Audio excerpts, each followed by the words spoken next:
can call in, you can chat, you can pick up the microphone in our own case, through the X platform and interact with us in the studio in real time. So radio has metamorphosized from what it used to be to what it is now, and we have indeed created many platforms for you to essentially cherry pick. We are on Facebook, we are on YouTube, on Movement Radio on YouTube.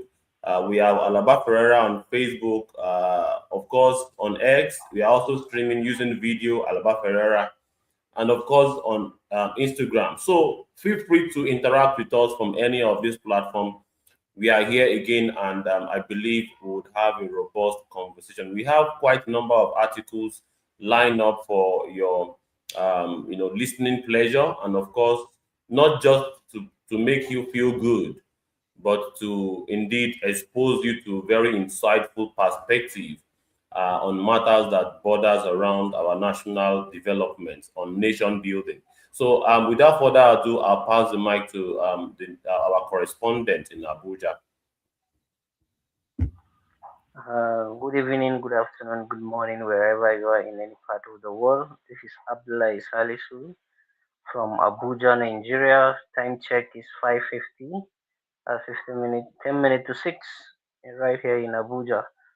So, welcome you all to another interesting edition of the program. And today we name it The Price of Forgetting. So, actually, it's going to be a big punch on all of us. A punch on all of us in the sense that all of us are going to be questioned. We're always going to question ourselves. Because, as we said, movement radio is a voice of what? Rational thinking is a voice of what? Liberation. So we are here to liberate ourselves. We are here to liberate and connect. We'll connect and then get away the liberation. So thank you and you're welcome all. We look forward for your input in all our social media platforms. TikTok, Twitter, X, Facebook, and YouTube. Any of the platform you can pick, either comment or go on X, you pick the mic and you give your input, because is all our collective actions, all our collective views are all needed. Nigeria is not for me alone, it's not for you alone, it's for all of us.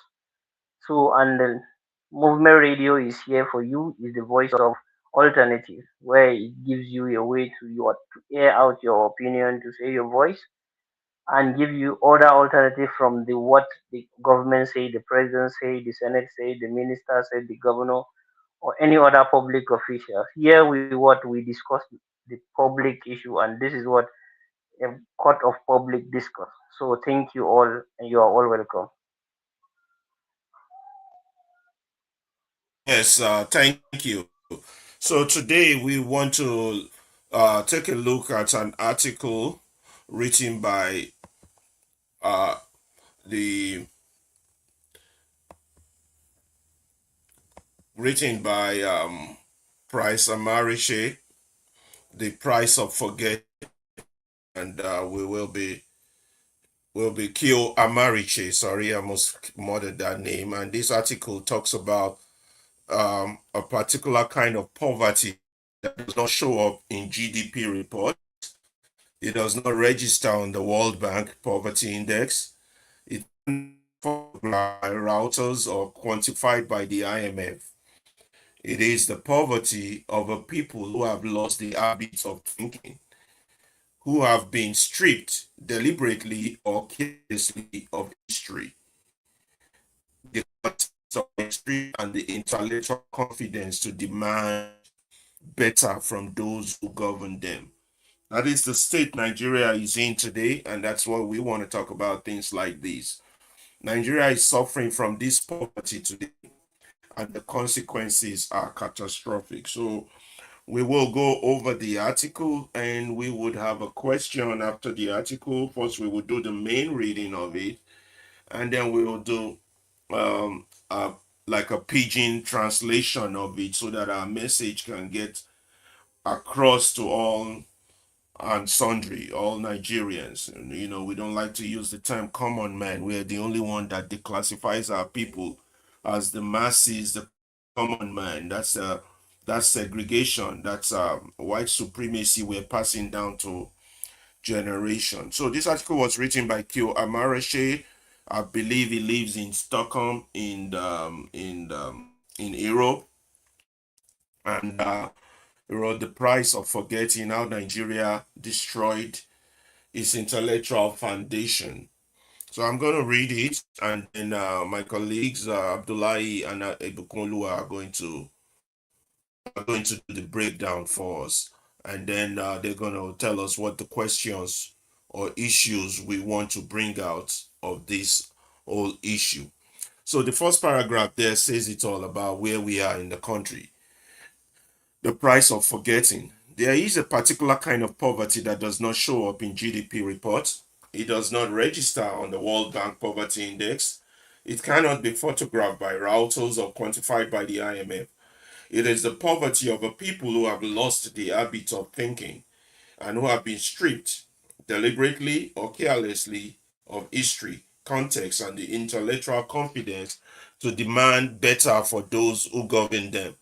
Nigeria is suffering from this type of poverty, and the consequences, as we are seeing on a daily basis, are indeed very catastrophic.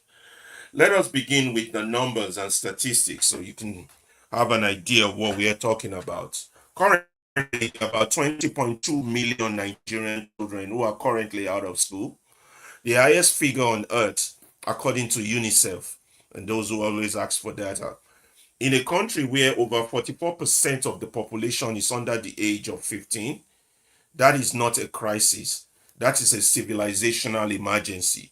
And yet, the federal government allocated just 6.39% of its 2024 budget to education, less than half of the 15 to 20% that UNESCO has long as identified as the minimum threshold for a functioning system. Walk into a Nigerian public school today and you will encounter something that defiles ambition of independence. The system still operates to the rhythm of the colonial era regulations and syllabuses, conceived for a world that no longer exists. Students memorize facts just to pass exams. Teachers race to complete outdated syllabuses, and the product, a year after year, is graduates who struggle with writing, problem solving, collaboration, and basic digital skills. We have built at enormous public expense a machine that manufactures certificates while systematically destroying the capacity to think. The oil cost did this to us. We must not pretend this happened by accident or some invisible force descended upon Nigeria and erased an intellectual culture. No, there was a specific historical moment when the rot set in and it wore a golden disguise. The oil boom of the 70s was, by any economic measure, extraordinary. Nigerian GDP in the 70s stood at $12.55 billion, and by 1981 had grown to $164 billion. But that wealth was urgent us. Agriculture's share of GDP fell from roughly 60% in 1960 to under 25% by 1980. Before the oil era, Nigeria had been self sufficient in food and a world class agricultural exporter. As oil revenue rose, cocoa production dropped by 43% between 1972 and 1983, rubber by 29%, granite by 64%, cotton by 65%, and in 1960, agriculture made up 97% of Nigerian export revenues. By the end of the decade of oil, that discipline, that relationship with the land, that productive labor with earned wealth was effectively dead. What replaced it is fast money, contracts, connections, the worship of the man who knows someone who knows the minister. A culture in which the goal was not to build something, but to capture something, a slice of the national cake, as the phrase so revealingly goes. In accordance with what economists call the resource cost, the 70s oil boom led to a near complete economic crash in the following decade. By 1989, Nigeria had been reclassified as a low income country and was qualifying for World Bank assistance. A humiliation for a nation that had entered the decade as Africa's most promising economy. The numbers tell a damning story of a squandered opportunity. Nigeria's GDP per capita reached a brief high of $2,187 in 1981 before declining again, climbing back only to an all-time nominal high of 3,200 in 2014 after rebasing exercise. Today, that figure stands at $824. Meanwhile, the African Development Bank outgoing president Dr. Akinwumi Adesina stated in 2025 that Nigerians are in real terms worse off than they were at independence. In the 70s, China's GDP per capita was $111, almost exactly half of Nigeria's 233. Today, China's GDP per capita exceeds $13,000. The divergence is not economic, it is philosophical. It is the difference between a nation that invested in knowledge, discipline, and manufacturing, and a nation that pumped oil and called it development. History was not lost, it was removed. Perhaps the most telling indictment in this, history as a subject was removed from Nigeria's basic education curriculum in 2008. Not allowed to wither, not quietly reduced, but removed. An entire generation of Nigerians, now up to the age of 30 years old, as the education minister himself recently acknowledged, is this, by his own words, totally disconnected from our history. The minister noted that it doesn't happen in any part of the world. He is correct. It does not happen in any serious country. History is not a luxury subject. It is the architecture of national identity. Without it, a people cannot understand where they came from, cannot interrogate what is being done to them, and cannot imagine what they should be going. The government has announced history will be reintroduced in 2025. One applauds the intention while noting the irony. A Tinubu administration whose own conduct has generated some of the most disturbing chapters in Nigerian recent history is now charged with restoring historical consciousness to a population it has simultaneously impoverished and surveilled. The intellectual consequences are visible every day. Anyone who writes about Nigeria, who publishes commentary, analysis, and accountability journalism in the public interest, encounters the consequence of this collapse daily. The responses are frequently incomprehensible, not because Nigerians are unintelligent, but because the intelligence has been starved of the nutrients it needs to function. History, literature, international affairs, the ability to construct an argument without simultaneously translating it from Yoruba or Igbo in one's head and losing logic in transit. The argument in English without simultaneously translating it from Yoruba Igbo in one's head and simultaneously losing the logic in transit. The grammar disintegrates, the argument collapses, the spell check goes unconsulted. This is not contempt, this is grief. Nigeria produced in the pre-independence and immediate post-independence era lawyers of world standing, diplomats of global reputation, scholars of genuine distinction. The tradition that produced Chief Obafemi Awolowo, Dr. Nnamdi Azikiwe, Chief Rotimi Williams, Chief Frederick Rotimi Alade Williams, and men of that generation, educated, disciplined, proud, informed, did not die of natural causes. It was hollowed out by a petro state that decided fast money was more useful than slow knowledge. The wolves are already inside. National budgets continue to fall short of UNESCO education recommendation, and even where funds are released, they are frequently delayed or mismanaged, leaving schools to fend for themselves. Meanwhile, Nigeria's ruling class sends its children schools in London. The Nigerian ruling class send its children to school in London, in Dubai, in Johannesburg, in New York. Institutions with small classes, functioning libraries, and teachers who are paid. Budgets are padded. Public institutions are dismantled. The political elite builds a personal empire and then returns to enact draconian policies on a population it has deliberately kept ignorant. That ignorance is not an accident. An informed citizenry is a threat to those who govern without accountability.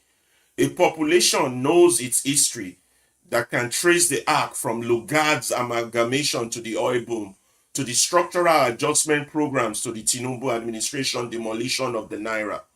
It's a population that will ask the right question. Wolves do not want asked questions, they want sheeps. The new data being gathered by Nigeria Education Data Initiative is revealing for the first time with precision what many have suspected. In just 11 pilot states, over 12 million pupils were recorded in primary school, but by junior secondary, the number had collapsed to 1.76 million, and only 1.23 million reached senior secondary. Nearly 9 million children vanished from the system between primary 6 and SSS 3. Where do they go? Into the informal economy, into despair, into the recruitment pipeline of the groups that are currently destabilizing Nigeria. What must be done? Overall, overall required is not cosmetic. It's structural, it's financial, and it's indeed philosophical. Nigeria must meet UNESCO's minimum education funding benchmark of 15 to 20% of the national budget and account for every naira publicly. History and civics must be restored not as optional electives but as compulsory.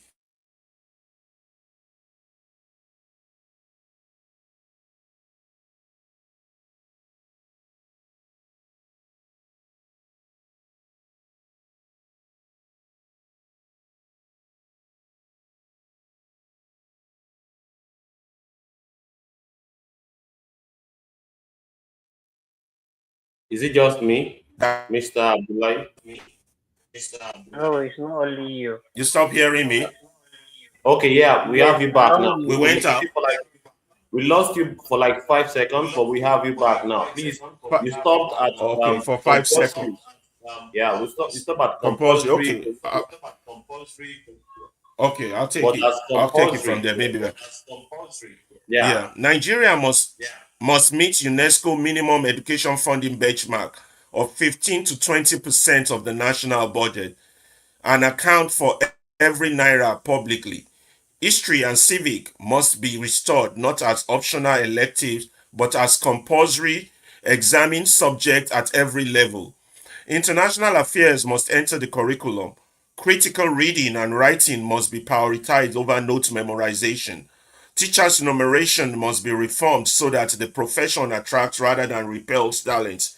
Above all, Nigerians themselves must make a collective decision that fast money is finished as a national philosophy, that the culture which celebrates the man who acquired a billion naira without producing anything must be replaced by the culture that honors the man who built something, who taught something, who wrote something that would outlast him.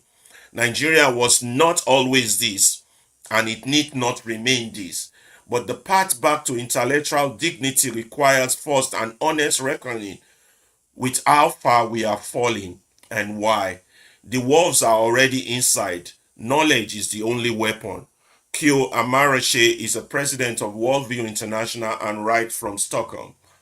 So that's the article we have for you today, and we will break it down and we'll bring up questions regarding this article.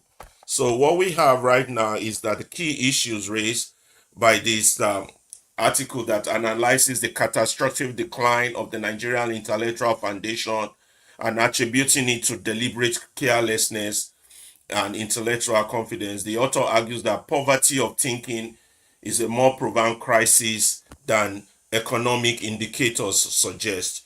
20 million Nigerian children are out of schools. 6.39% below UNESCO, and the figures goes on like that. So let's do a mind map graphics of this presentation, and then we'll break it down in pidgin so that our people can understand what we are speaking. So we won't be like our leaders who speak Oyibo past English man, speak Oyibo past American man. So Nigeria intellectual collapse, as you have it there. So Ibukun and Abdullah will take it from there, and you can see as the line in multicolor goes up to explain to us what this article is talking about in our own pidgin English language. Can you guys see it clearly over there?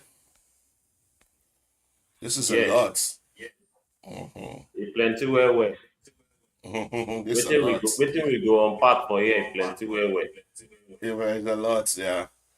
The poverty of thinking, when the brain is gone.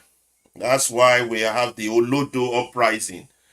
This writer tells us why most of our youth in their 30s, 40s, and 50s are having delinquent arguments on X and on social media with a country that is going through this level of problem. They're not discussing policies, they're discussing personalities. The discussion is always about Atiku, Obi, or Tinubu. No conversation about policies, no conversations about issues. Election is just 6 months from now, and nobody is talking about how to fix all the problems that are highlighted. Everybody's just talking about personality as if a man can make a nation. It's a collective that makes a nation. So you guys, you take it from there.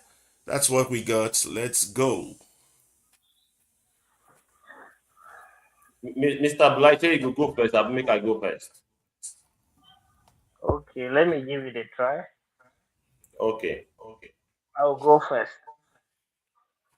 Okay. Yeah, if you please talk a little bit louder. Thank you. Okay. Can you hear me? Yes. Yes. Loud and clear. Okay. The poverty of thinking. Bro, I think you can go. Sorry. Okay, so sorry about that. Okay. Yeah, the Nigerian intellectual collapse. Waiting, that thing they try to communicate to us, we say how we take lose them, we be say the kind sabiness we will sabi for Nigeria, it reduce well. We don't, there's a particular time where we sabi where our brain they sharp where. But now some things don't happen. But we want to unpack what happened to us. And one of it is the poverty of thinking. All right. Poverty of saying person no get money. A day for the one way person no fit think where too. When you dey poor for your mind, we say they think. All right. Not measured by GDP or World Bank. There's no ways where GDP or World Bank will fit measure that kind of poverty. Because now inside the thinking, now inside the mind, that kind of poverty dey. Loss of history, context, and confidence. How we take lose our history. All right. How we take miss road. How we take miss road for everything. From our history of where we don't dey come since 1960s, e get how we take miss our road. And we have educational crisis.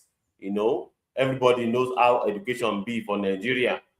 Wey be say before our education na baba in Africa, but now our education dey get as e take be. Out of school children, let's talk about wetin statistics talk about out of school children. We have 20.2 million, highest globally according to UNICEF. Just to tell you, say wetin we dey talk, no be say we make am up by ourselves. We dey talk wetin dem agency wey dey look after things like this dey talk. And we have civilizational emergency. That is, as we take dey develop as a people, as a society, e don drop so tey we need to sit down to address that problem. Then we have underfunded education. how our education, they don't invest enough money into education, because anything where you want reap benefit from, you go invest into them. That is how it works everywhere all over the world. And you have 6.39% that is invested in education in 2024 budget. 6.39%.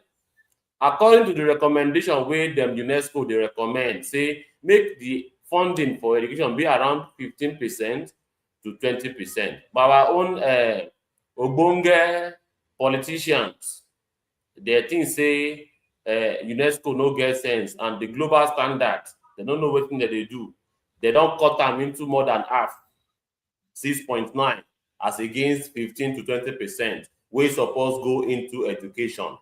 Is a very, very big shame on our political class. Then we have colonial era system. Maybe say we dey memorize over critical thinking. Now we just dey memorize. When we dey school, we dey call am la cram la pour. As we go just go read am for inside textbook, come go pour am down for exam, just like that.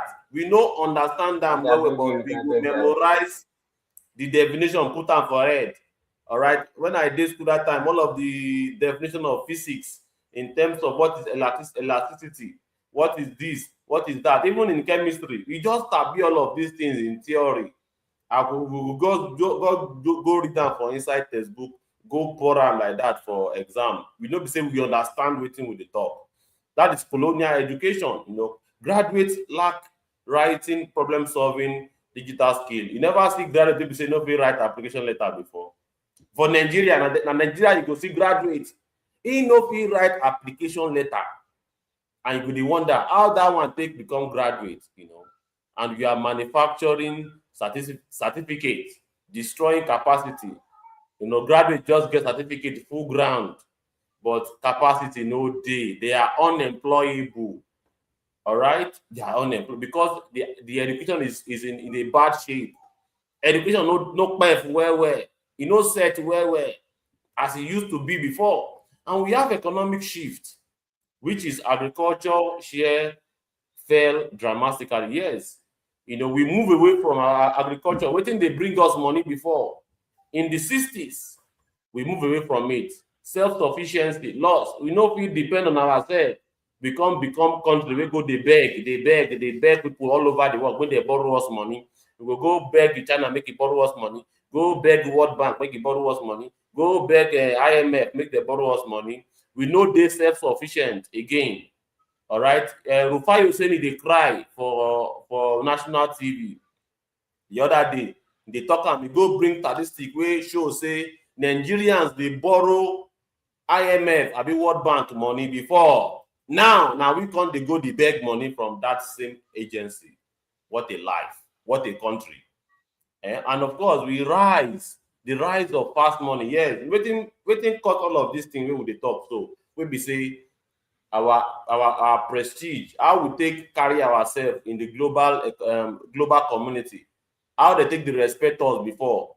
Maybe say now we dey help South African. Maybe say one of our presidents for that time talk say no be how we go take make money be our problem, but how we want to take spend the money, because money too much that time. So the rise of fast money, all right, contract, connections, capture mentality. That is, the money they come fast. It don't affect the mentality of our leaders, so-called leaders. Replace productive labor and earned wealth. Yes, because we make those fast money from oil boom. That fast money we they get, it can't replace productive labor and earned wealth. That is money where you earn by yourself. Not be say now because of resources we come out from the ground. Now I make we call the flex muscle. And of course, from then we can't get economic crash. 1980s reclassification of as low income. Yes, after that time, we enjoy that fast money. We enter a decline in the 1980s. We squandered our opportunity. All of the money we supposed to use, invest in intellectual capacity of our people. We lost that opportunity. Pata. And of course, we have GDP per capita decline. Yes, they talk about this GDP where as a metric to measure how performing an economy is all over the world. You have brief high in 1961, then decline. Talk about them before. Worse off than at independence.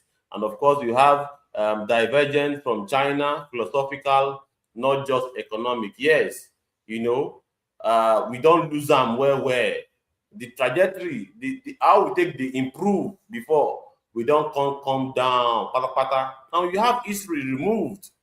We don't know about where we come from again. Fella, they talk and when say you have to know your people, you have to know your continent, you have to know your history. Now compulsory something. It is not negotiable. You have to know your history, you have to know your people, you have to know your continent, you have to know where you are coming from. How many Nigerians know say we had this glorious era in our history? How many of them? And they did not even have any history to tutor them and to tell them, say, Nigeria not be like this before. Now some people now in destroy them. And we have curriculum deletion. Yes, history removed from basic education in 2008.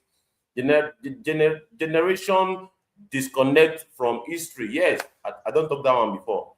History, importance of history. Yes, history is very, very much important. I talk as Fela talk that time.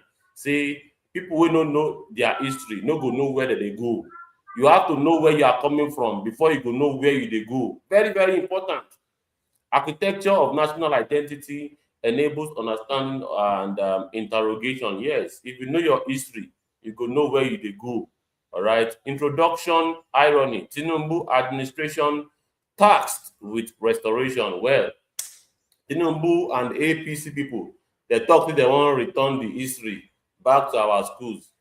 We anticipate whether or not it will be robust. Nobody say they want whitewash history because there's a thing called whitewashing history, so that all of the corporates, all of the criminals will destroy our history. They will come use one kind thing, take remove them from that history.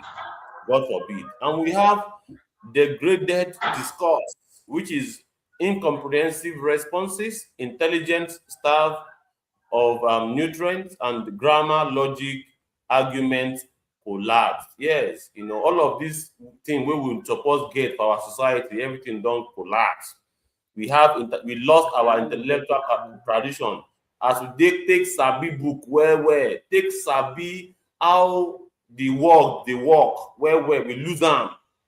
All right, hollowed out, and of course we have the ruling class strategy. Okay, hollowed out by petrol state. That fast money we would get from petrol, it don't destroy things for us. Where we say we no can't develop ourselves intellectually. The thing we will get upstairs, we will give us the ability to produce, to build factories, to build infrastructure. We lose them because we pursue money. Our leaders they pursue money because me I no follow them, and I know people will no follow them. Me I no follow them. And you have the ruling class strategy. Can you continue from there, Mr. Abdullahi? Yes, I can continue. Okay. Okay, the ruling class strategy. So this one we dey talk about the people wey dey on top, the oga at the top. Them, their strategy, their way of controlling, making things be the way they want am. Then we have the elite, education abroad. That's the oga at the top, the people wey dey wey suppose fix our school, that school wey you go, where you want your children go. Na dem dey in charge of that one, make dem fix am. But they dey carry their children go abroad. Children abroad, children attend school in London, Dubai, and Johannesburg. So they dey carry all their children go Ogbidibo.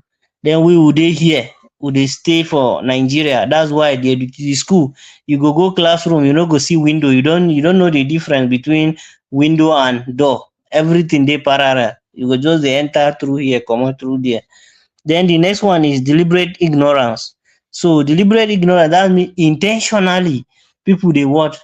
They make people make they know sabi, so that the education system will make you say you no know wetin you dey do. As you no know wetin you dey do, so you what? you do the way they want you to be. Then padded budget dismantle institutions. So they always increase budget, they always touch the temper with the budget, with the money where they put, wey suppose, okay, if education need 20% as said by UNESCO, they no go give am that one. But places where we no suppose put better money, they go put big money. And then institutions, that's all those offices, all those institutions wey suppose dey function, they check all these people how dey take do their things, they dismantle and they make am irrelevant, they make am make e no dey work as e suppose dey work. Then personal empire built on public funds. See, people dey build their what? Their empires on what? On public fund, on money wey belong to everybody in the country. They dey use am build their personal money. They dey use am build their houses, their mansion, their businesses. Then we have ignorance as a tool to suppress dissent. That's the we dey use people wey dey make people know wetin dey do. As your education is just to say yes sir, yes sir, then cram and pour, cram and pour, cram and pour, you no fit dey think anyway. So that one go make you say what? You no fit think at all. That's why we no dey ask question. That issue of collective silence. Then inform citizen as a threat. Then all the people wey get knowledge, they dey see am as what? As that one na problem o. If these people wey sabi, na problem dem be. Knowledge of history leads to questioning. So people wey sabi, they know where they are coming from. You know, when you know where, they say, if you know where you are coming from, you know where you are and you know where you are trying to go to. So as people wey know wetin they dey do, they know their history, they know where they are going, they dey always ask question, why, how do we found yourself here? Maybe you dey carry yourself, maybe you wan move from Kano to Lagos and you still dey go, you dey see yourself going towards Maiduguri. You go dey ask, no be Lagos we dey go, why would they come here? We go dey ask the driver. But if you no know the road to Lagos, even if you find yourself in Chad, you no go know say na Chad you dey go. At the end of the day, you just find yourself in Chad. Then the vanishing of children just disappearing from what? As he mentioned in the article, what? People from primary to secondary school, 9 million people disappear. They no enter secondary school, finish SS3, and they finish primary school. Where they go? They enter into the informal sector. That's they enter the street. Everybody jump into the street. And they want, as we mentioned in our subsequent programs, say, these are the fuel for what? For the bandit, for the terrorists to carry them, recruit them, join their system. Then system collapse. So the system itself, they fall. Anyhow, then massive drop from primary school to secondary school. Children, they drop out. Now, as they mentioned, say 18.3 to 20 million people. Now them they out of school for Nigeria. Then, sorry, a little bit down. Nearly 9 million disappear. That one we don't mention now. Say 9 million children between primary to secondary school, they disappear. They don't know. 12 million people finish. But at the end of the day, you no go see them in SS class. Where they go, nobody know. Then destination of lost children. Where all those children they go. If those people where finish primary school, you don't see them for secondary school, where them go? First, informal economy. They enter the street, they hustle. They disappear. You don't see them for street. Where they go? They bush. Then recruitment into what? Destabilizing groups. So they recruit them into what? They carry them, enter, they bring them in, they sign them in into terrorism, banditry, kidnapping, and the rest. Then path to recovery. How can we come back to the right path? Then if you don't lose your way, how will you come back to that way? The first one is what? Structural overhaul. That's you look at how do you build the house. So the house no they go again, you bring down everything and you start it from the beginning. That's financial, philosophical, and structural changes. So but how will they use our money? As before, we no get problem of money, we na problem of how to spend. And then our philosophy of not saving for that day where rain they fall. They say, what repair your zinc before the rainy season start. So as we not get that mindset, we not get that mentality, so we should adopt am, we should change our how we dey take do our things. Then how we dey take build what, how we dey take make our system, so that individuals will not be the ones stronger than the institutions. So then funding and accountability, we should make sure that we put the right money in the right place. Just as UNESCO say that we should put what 15 to 20% in our budget to education, we should what, we should do it, and we should ask question. Okay, they don't put 200 billion for education. How? Where? They say one school they go build am for my community. You see, say 6 months don't go. They no build am o. Ask question. If they say okay, now 10 million naira they come for that school, you come see they build something for 3 million, ask question. Always ask question. That's accountability. Then account for every public naira. Anywhere they say they will do project, always ask question. Say that money where they say they go do this thing o, where in go, this thing where they do not reach the money where they talk say they go do am. Then the next one is curriculum reform. That means the way our education dey, we should what, we should change am. We should change am. Say okay, all those subjects, all those courses wey suppose dey, wey dey go teach our children what, critical thinking, like writing, critical writing, writing essays, writing poems. Okay, asking problem. Okay, identify a community problem and so write how we are going to solve that problem. That instead of copy and paste research wey people dey do for university, for polytechnic, for colleges of education, let them do real research, so that they what, provide solutions to some problems. And then so that when they come out from that place, at least they know the problem in their society and they can solve it. So then what, compulsory history and civic education.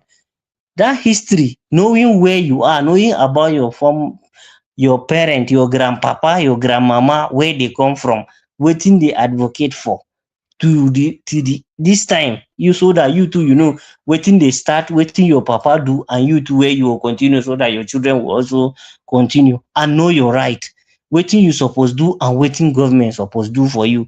Now wetin dey civic, so that you too, you will ask questions, so that you too, you go do your own part, make government do im own part. Then international affairs and critical reading. This international affairs should be what, all those people wey for civic education, you go fit dey talk about what, Nigerian foreign policy. Okay, how Nigerian relationship dey with China, how Nigerian relationship dey with Malaysia, how Nigerian relationship dey with Cameroon. All these things go help what, people. And then you read books. Like back in the days where people go hear say, I would not read things fall apart. There was a country by Chinua Achebe. All those things. I have half of a Yellow Sun by Chimamanda. All these things we read them when we were in, but now lie people just read stories about love. All these things, escape entertainment. Now in full there.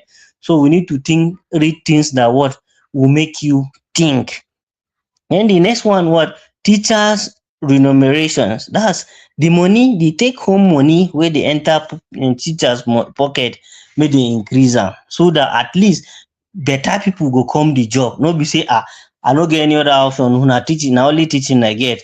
Ma go do one because I no get any other option. Okay, make the system, that education sector, what, the money they better, so that people will get brain, people will sabi the thing, they go come do the job, so that we will get better children. So attract talent to what, to the profession, so that better people go enter the profession. Then philosophical shift. Then the way we they think, we should change. The way we they do things, we should change. At least we should reject fast money. Person tomorrow you see today you deal with the person, they battle, they struggle, they enter street, they go market, they carry bags, they push wheelbarrow. The next thing you see the person saying in build house, in buy car. Ask am how far, where you get this money from, how this thing. Or person they just employ and say na NNPC. Now you know their salary they good now. Now one day person salary they make am they rich. Ask questions, all those things, reject time. With the person come they say I no trust this your money. Then honor builders, teachers, writers over wealth acquisitions. So honor people where they what, recommend, say well done to people where what, where they do better things, where they know they end put their hands into all these bad things for society. Always show them, say yes, they are doing well. And teachers, those people where they teach your children, those people where teach you, those people where make you who you are, always what, respect them and give them honors for society. Because back in the days, even if they want keep something for society, they'll say go and meet that headmaster. Now in they keep things for us because there's someone they trust. And then writers over wealth acquisition. You should what? You should celebrate people where they help make people think, other than people where they always think about money, money, money, money. Those things no make sense. Then honest reckoning. So what, we should make work with that honesty wey don sleep. We should what, we should bring am up, we should wake am up, say wake up, wake up, wake up, we need you now. Every na only person wey dey honest, na only person wey dey talk the truth, na only the person wey dey do the right thing, na him we go dey what, acknowledge the fail and it cost, so that what, all the things wey we don do wrong, more what, more talk about am, say to this thing we no do am right o, so how we go take fix am, more do am right. Then the next one is what, knowledge as a weapon. What, educate people and make people what, not just say okay ma cram go and pour, yes ma pass the exam, na the only thing wey dey ground. No, no be like that. No be only to pass exam, your head suppose think. That thing wey dey teach you, question that thing.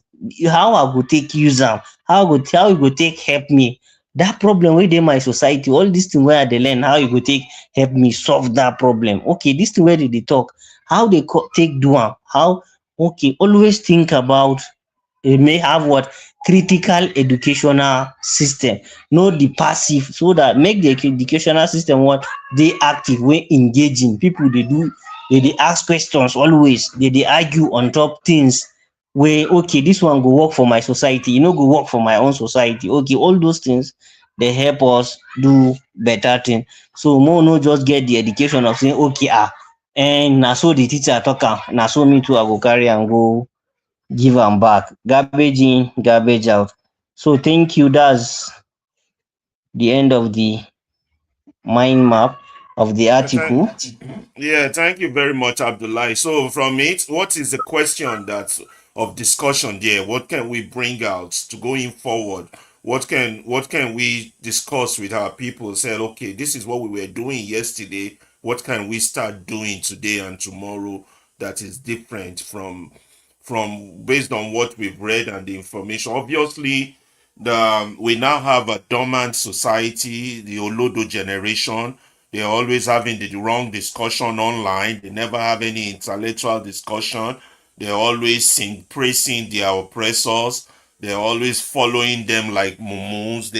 You even see people with doctorate, PhDs in front of their name, and when they open their mouth, you will be so shocked at what is coming out. It will be as if it's their anus that is talking, because they have no critical thinking. They cannot think outside the box, you know. And then the issue Yes. of people sending their children abroad. So what do you think we can discuss out of this before we go on to a few other topics we have that I think this is worthy of Yes, I go think I ahead. have this question. Yeah. Like from the articles, I think from the article, this first article, I think I have this question for Yeah. our listeners. Do you think we miss the link to our roots? That's the our history. Do you think we lose our history, the link to our history? Do we have a Then the connection second to our question, history? Is yes, that oh the question? yes. Okay, good. What else? Go on. Then the second one is, do you think that we also are poor in terms of thinking? Do you think that yes, our thinking has become what, has rotten? We don't think anymore. Because I'm just asking, as the writer said it, are you agreeing or disagreeing with what the writer has said? Say. Because he said we are poor in terms of what, thinking. That's our intellect is lack nutrient. That's right. Ilbukun, is there a way you can put this question on the X handle and then bring people in if they wanna comment or something, or tell them where they can go for comments? Can you handle that? Can you announce that now? So They uh, can hear, they heard everything loud and clear. okay. Or So where everything that if is they, like, say for example, if they want to join this conversation, what do they need to do?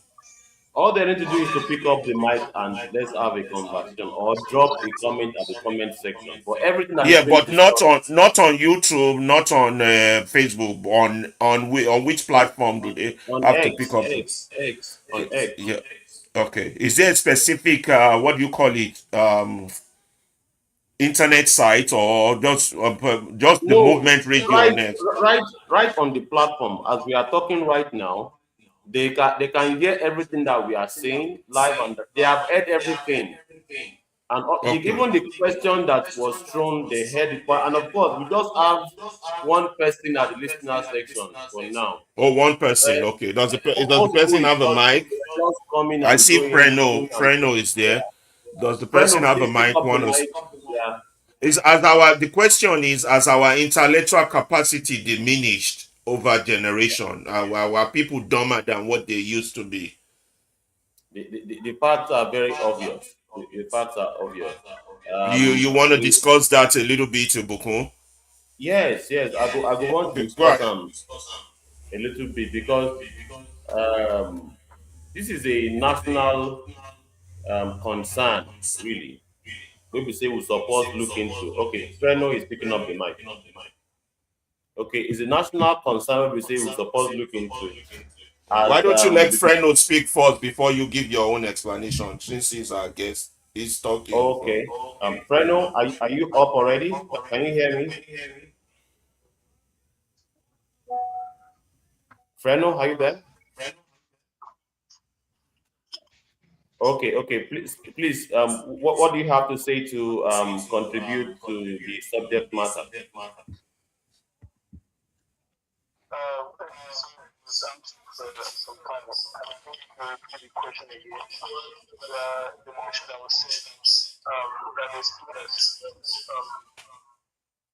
Okay, we were discussing about the decline of Our mental intellectual capacity, mental intellectual capacity. capacity. What do you think is the cause of it? Many of the causes have been outlined in our article that we read and we dissect not quite long. But what do you think is the solution moving forward?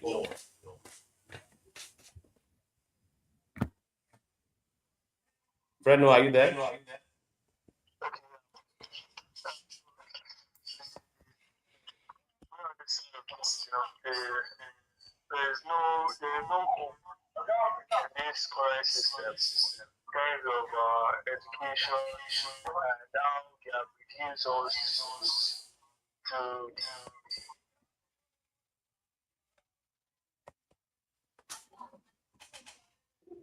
Freno, we are losing you. Are you there?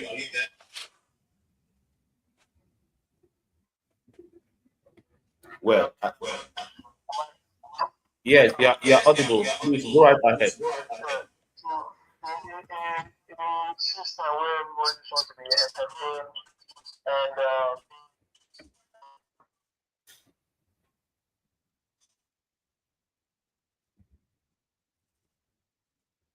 Freno? Yeah, it might be having the connection problem. Why don't you go on with your own explanation so that it can reconnect and you go on with Yeah, your yeah, own explanation. yes, you are audible now.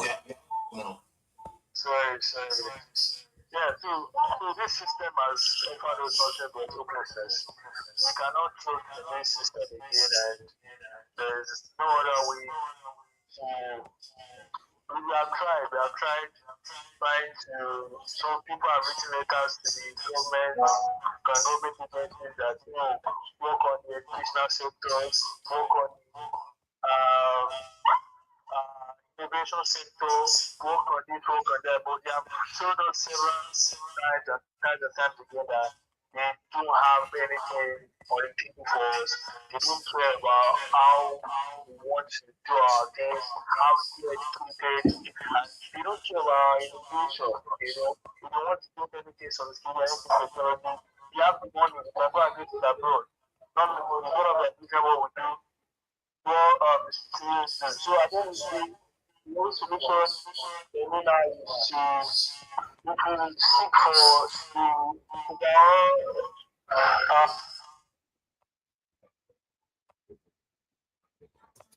Yeah, I think we've heard the most part of your submission, Treno. You're having a network issue, but it's essentially recommending that we have an overhaul of the system, Complete which one, is like a total change, revolution, change the yeah, educational system, everything, political absolutely. system, complete overhaul.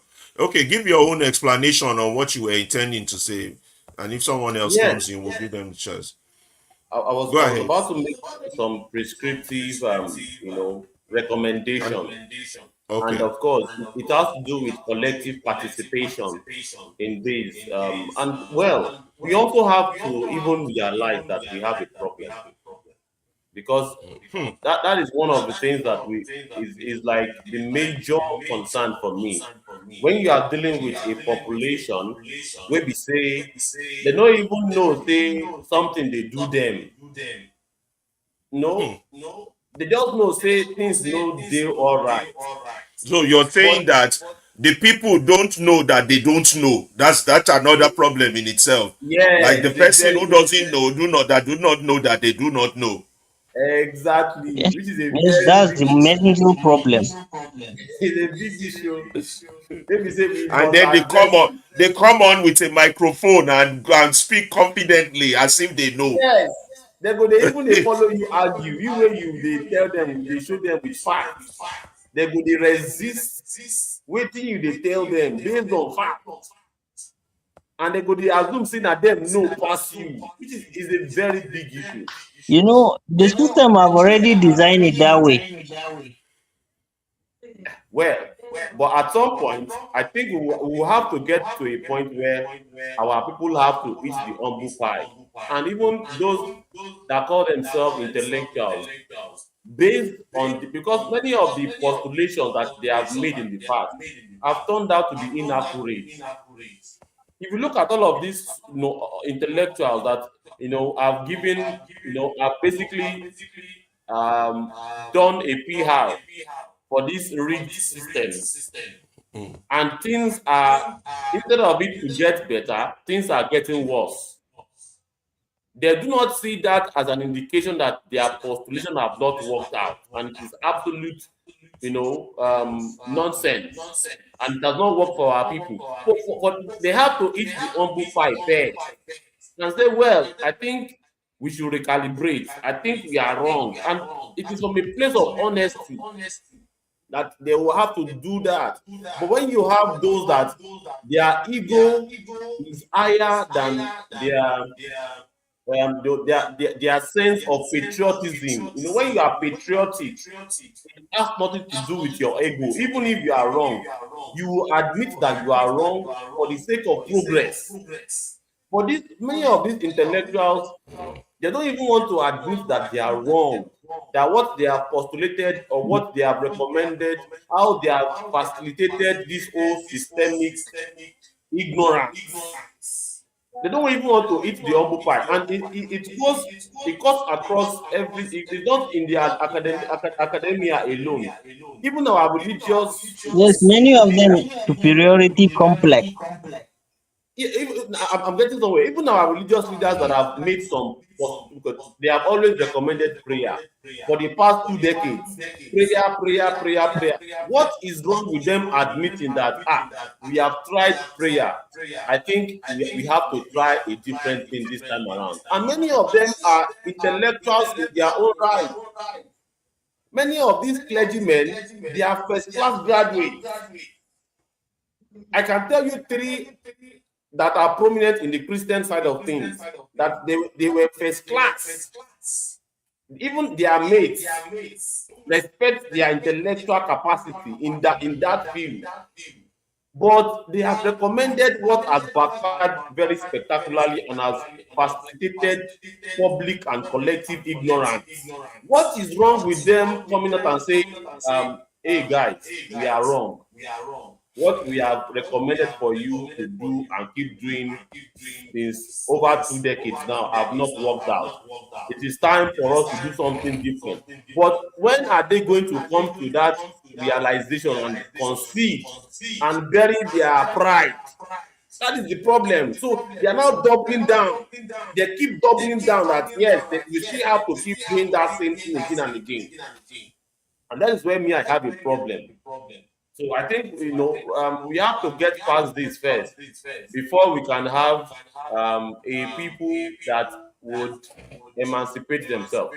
And we So have do a comment. do you think the movement radio's approach to this issue of re-educating and all, bringing topical articles like this out for discussion is a good approach to at least get to those who are asleep?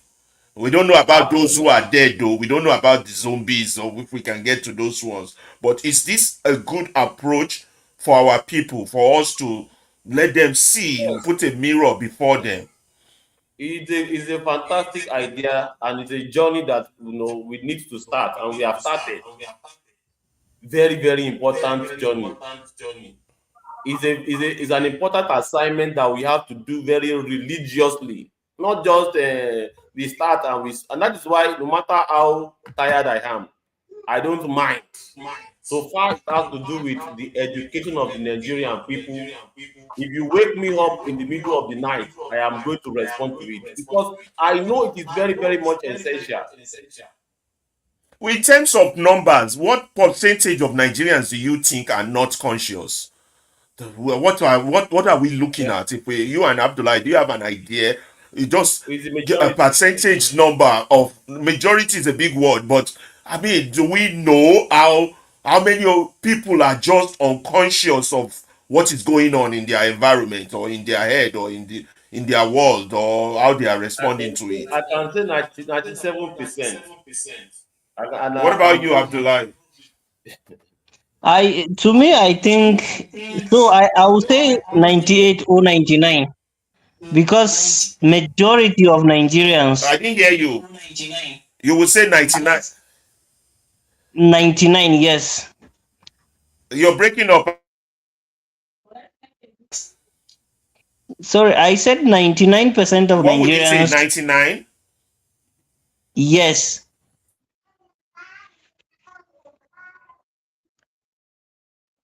I think it's from the hand of Movement Radio Chicago. I think we have you Yeah, back it's now. frozen. Did he say 90? Did he say 99%? Yes, I Okay, go said ahead, 99 Abdullah. Wow.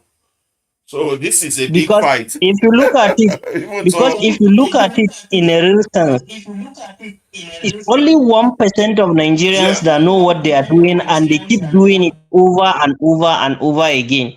But the rest of the populace, they only listen and they follow. They listen and they follow.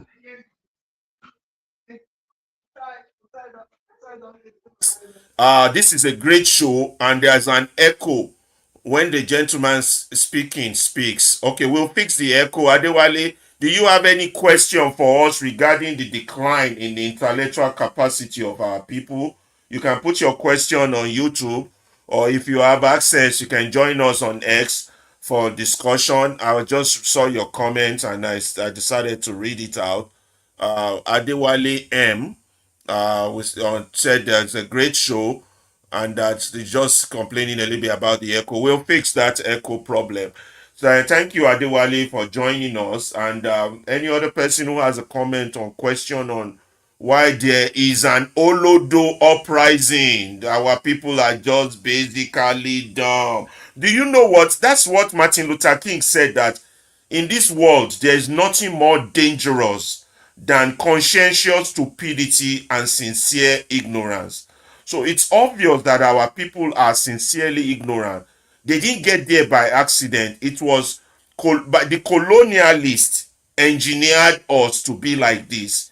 by us adopting their curriculum, as that article has said, we just didn't get to this state of dumbness for nothing. Even our so-called journalists, lawyers, doctors, and all these weirdos that call themselves educated, their level of consciousness is baffling. It's indeed very baffling. Now on this issue, same on this issue of enlightenment. There's this thing by Alex Onyia on there about public official who goes abroad to take pictures and celebrate their children graduating abroad while they manage a decay at home. One of you guys want to read that the thing, and I think Farida Bemba Noborema had a response to this thing. Somebody read it out there. Go ahead. Okay, let me go ahead. Okay. Public officials who celebrate sending their children abroad by Alex Onye.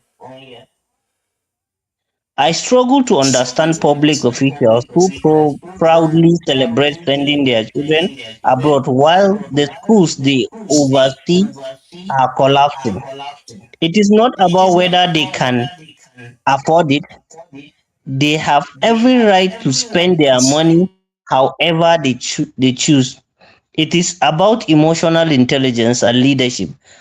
Publicly celebrating your escape from a system you are so responsible for fixing send the wrong message to millions of families who have no such option. The goal of public service should not be to build an exit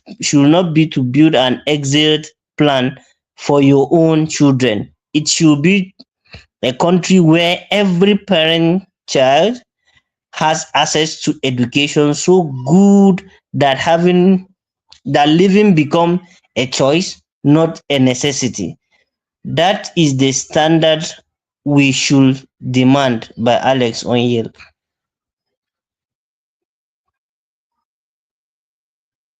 Farida did have a response. We're going to post Farida's response to that about our politicians and leaders. And Yeah, thank you, emotional Adewale. intelligence.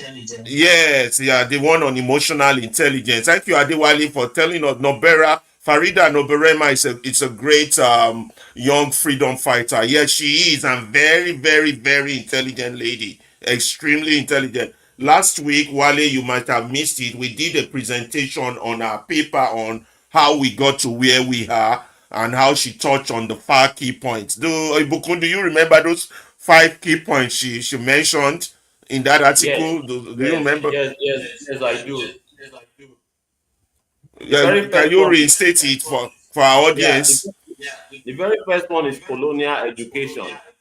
That is That's number one, one. yes. Number two is economy of obedience. That's true. We are dependent on the work. What's the other Yes, and one? Yes. mention family control. Family control, that's 3. And Then she then, mentioned there are 2 more. religion. She mentioned Religion, religion. how religion turns us into dummies, into muguns.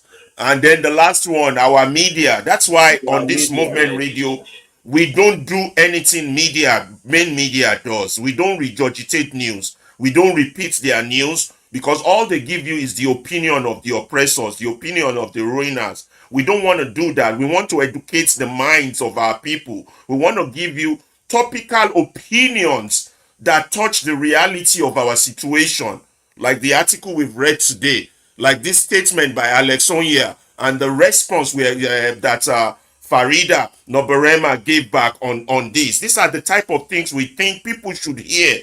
This is what will wake up their conscience, not garbage regurgitation of Wike said, Atiku said, Akpabio said. All those people are the ones responsible for your problem. So whatever it is they have to say have no relevance to the solution of your problem. And so we stay away from them. And again, from Adewale, thank you, Adewale, for your participation. We are really enjoying you here. I believe the Olodo uprising is also as a result of a culture of not being able to speak up against older folks. Yeah, that's what she mentioned by parental influence. They disagree with. That's good. It would have been nice, Adewale, if you can join us up here. You seem to have very valid opinion there. If you can join us, and we just don't want the public in the studio. We would have given you the studio link, but can you join us on X to put some discussion into this? Or is there a way we can get him to join? He's leaving us good things. So let me go to that Farida's response, and that's very good. I think you need, apart from reading it out, we will need to break that one down also in the usual pidgin format, so that our people would understand what we are talking about our leaders who are supposed to fix our schools, fix our education, how they only fend for themselves and then they only send their children abroad, you know. And this is what she responded to. I'm looking for the article now. Give me a minute. What was our response? I got to look it up. Let me check by her name. And I think the title she says that emotional intelligence, not Oh, enough. emotional intelligence. Okay, let me look for it. Emotional, that's what I need to look for. Okay. Yeah, I was thinking, what am I searching for? Emotional. Sorry, guys. There. So, one of you can continue speaking. Go ahead, Abdullahi, on your analysis while I look for the article, so we don't just have a quiet. I think yes, because what Alex only have said is quite valid. But sometimes when you are not faced with the reality, because when you are talking about that, okay, these people don't have conscience. There's people Yeah. that have conscience that will be feeling that, okay, if, for example, I am the one responsible to take care of this and it's Yes. failing. So when it's failing, then I should feel that guilty of underperforming. But no, they find a way. Okay, how can I escape what I become irresponsible to hold it? So they find escape. That's why he mentioned. So you have to be consistent that these people are not just thinking that, okay, this they deliberately do it because they think that, okay, having these people and like working side by side with us, with our children, is like, that's why, just like in the previous article that I mentioned, that what intellectuality, you becoming educated, is becoming like a threat. So they have to make you ignorant so that you'll not be able to what, to think straight. I, Sending I their think you children can go ahead abroad. and read it. You say what? I said maybe you can start with the Farida article since you are Yeah, able let me to start find with the it. Farida article. Okay, yeah. It said corrupt leaders are incapable of emotional intelligence by Farida Bemba Noberema. You see, corrupt leaders are incapable of emotional intelligence, for it requires recognizing yourself in another person, and you cannot steal the money meant to provide clean water to all because you're so desperately want to be the only one drinking champagne. If you still see yourself in the thirsty child, but it goes beyond lack of emotional intelligence. What we are dealing with is feudalism. They deeply, which I call big manism, they deeply believe in the natural superiority of their lineage over the common citizen. And that's a fact with most of these Nigerians who are, they believe they are better than their neighbors. They truly believe it. The big man in I truly believe it, and it's not a joke. They truly believe they are from royalty. The commoners are commoners. You know, like in Rome, they are what's the word they use? Plebeians and the other ones. Whoever ever watch Rome, they're the plebeians, and then they're Of the caste system. yeah, the caste system. They deeply believe in the natural superiority of their lineage over the common citizen. It is genuinely demeaning for them to use the same schools, the same hospital, the same facilities as the people they govern. Sharing a service with the governed would collapse the hierarchical distance on which their entire sense of self depends. And flaunting stolen wealth is never accidental, it is very intentional. It is how they remind the people of their superiority. You know, they want to oppress. They remind the people that they are superior than them. That's why I said this whole problem we have in Africa is an offshoot of the white supremacy concept. And they've passed it on to our people, and our people have imbibed it. They don't see themselves as black and their fellow black man as black. They see themselves as better, the house Negro mentality. You know, that they remind the people of their superiority. The convoy, the mansion, the ostentatious celebration and lifestyle paid for with public fund is a message to the people. I took this from you. You watch me take it, and there's nothing you can do about it. Gone are the days I used to ask myself, how do they sleep at night? Well, they sleep very well and even snore.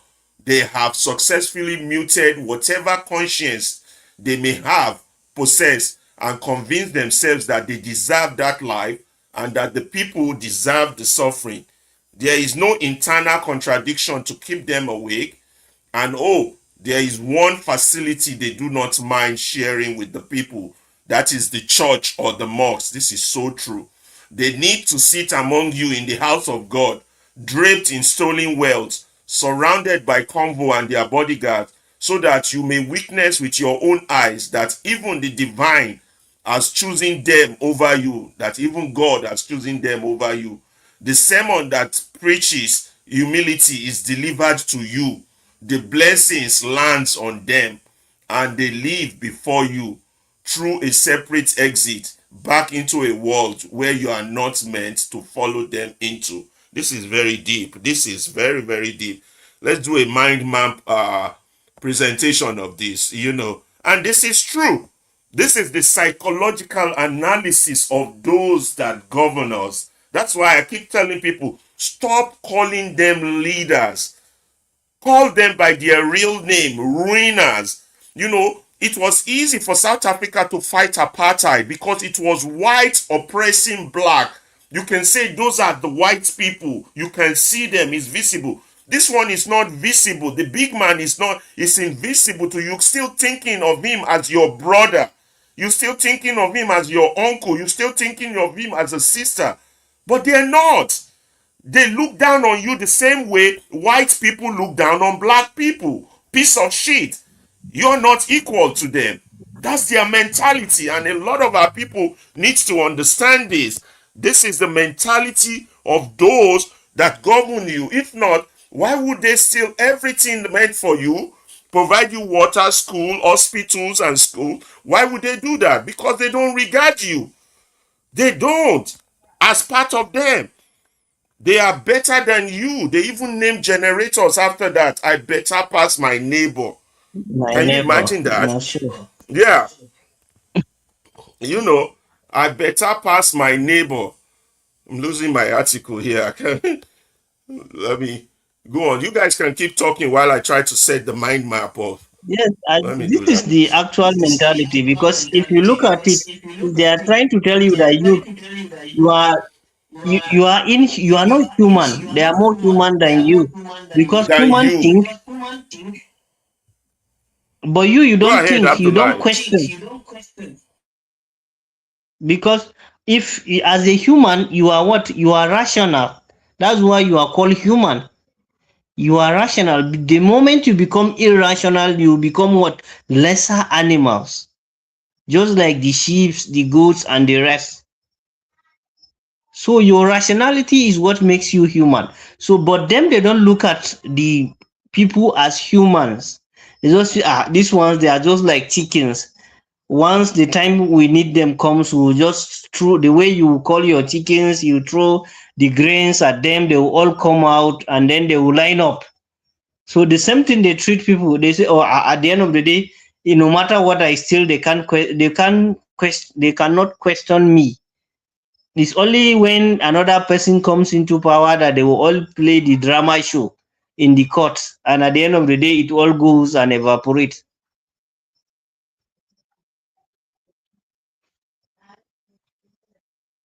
In a very fast way, I don't know. Should we or should we not? I don't know, guys. Should we? Yes, I You think think Yeah, it's Ibokun can do take it to something. Papa now. Do and papa, yeah. Corrupt Can you leaders see? incapacity. Yes, I did see am very well. Life and direct. Corrupt leaders incapacity for emotional intelligence. That's right. We dey always wonder why our politicians no fit connect to wetin we dey go through. Now, reason why now we wan share. So the core argument is incapable of emotional intelligence. They don't get the ability to even, to have human feeling, to feel the same way with you. They have a disconnection with you and requires recognizing self in others. And of course, for you to do that, for them to be able to connect with you emotionally, it will take them recognizing that people wey are the lead self, they be human being now. Others too be human beings. As I be human being, others too, they are human beings and they should not be deprived of any privilege. But they no sabi think that way. They no get that ability to look within themselves, really. Make we stroll up. And reason for incapacity is lack of empathy. They no get empathy, they no get pity. Pity no dey their eyes. They don't train their conscience, make it no get pity again. They cannot steal water from champagne. Yeah, fail to see self in tasty child. Yes, they don't have the capacity to put themselves in your shoe, and the thing where they happen with that. And of course, the feudalistic believe in natural lineage supremacy. They believe, say, they don't get upper hand over you just because of how life take smile on them, because they have advantage to become one kind leadership position.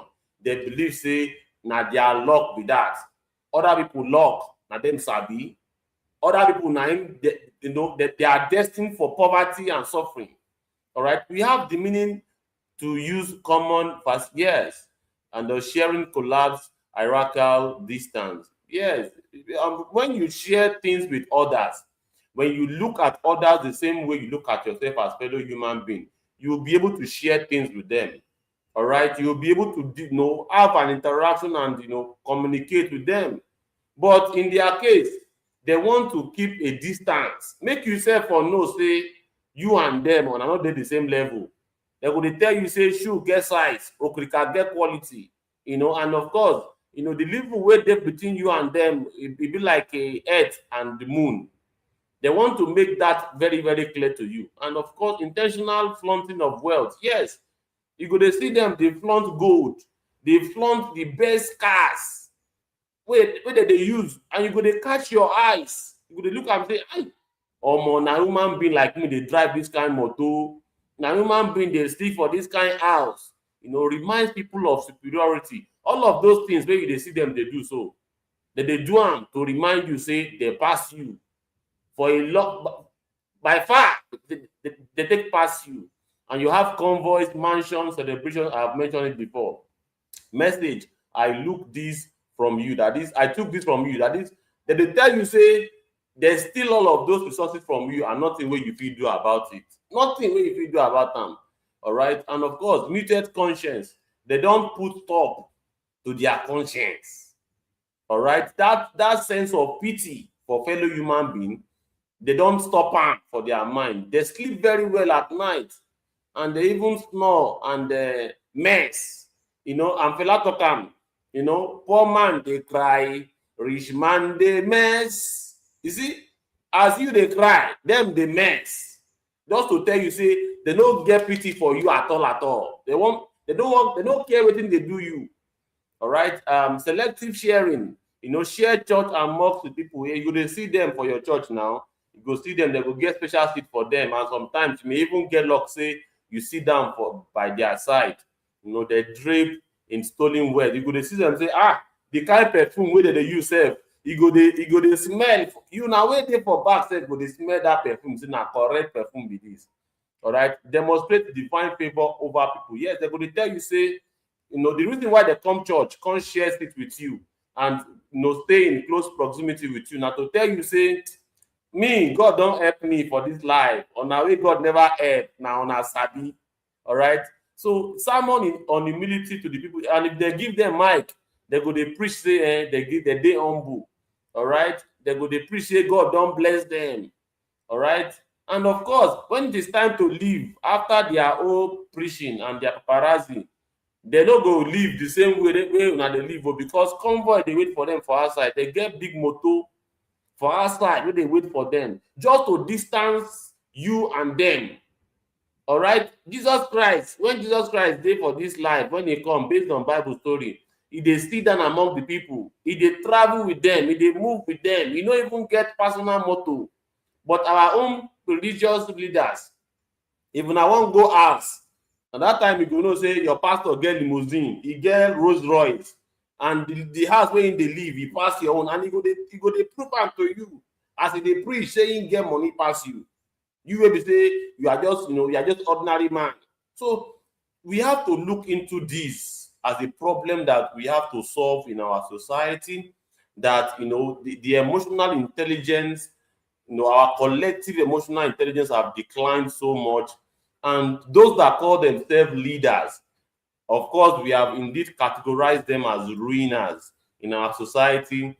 They do these things with reckless abandon. They don't even care what you think or what you feel. They will do it regardless. So back to you, host. Okay, yeah. So what's the question for us here? If people want to discuss, what's the question here? Do we have a question on this? People sending their children abroad, is there a way we can stop it and then connect it to that first article, and then we go on from there? You and Abdullah come up with the discussional points for people who wants to put their voice and give them microphone. Those that are on X, ask them if they want a microphone to request. Yes, I have passed the mic. We have a new listener, Samuel Dada. I passed the mic to him. Hear you. I said we have a new speaker on X. And his name is Samuel Dada. I have passed him the mic if he possibly want to interact with us. And the question is very, very simple. What is the cost of lack of emotional intelligence among our so-called leaders? And it cuts across not just political leaders, even religious leaders say follow, join. And how can we mitigate against, how can we stop this kind of thing when they happen? So we don't explain all of these things for us without going back to it again. How we want to put an end to how our politicians or our pastors, our religious leaders, it goes even, it's not just politicians now, religious leaders. They send their children go Nigerian school. Now outside abroad school, they carry their children go because they know say things they okay for a year. And of course, their recommendation has failed spectacularly. So when it comes to prove reality, they don't joke with it. Now you they go, they pray for, say, may God help you. May God give you wisdom, knowledge, and understanding. They don't leave all of those things to chance in their own children's case. They will carry them go the best education in schools where they get wisdom, knowledge, and education from their curriculum, not just from wishful thinking. These clergymen knows exactly what they are doing. So the question to you is that how do we stop this kind of situation? And of course, you can drop your comments, you can pick up the mic. I have sent the mic to quite a number of people on the space. We have one more new listener, Omologo, and we anticipate your feedback. Okay, we can see some comments from Facebook. It says they immediately lose their conscience. Yes, our politicians and our so-called elites, they call themselves elites, but with what evidence can we really call these ones elites? Elites or feudalists, those that are distancing themselves from the reality of the people. They are distancing themselves from the reality of the people.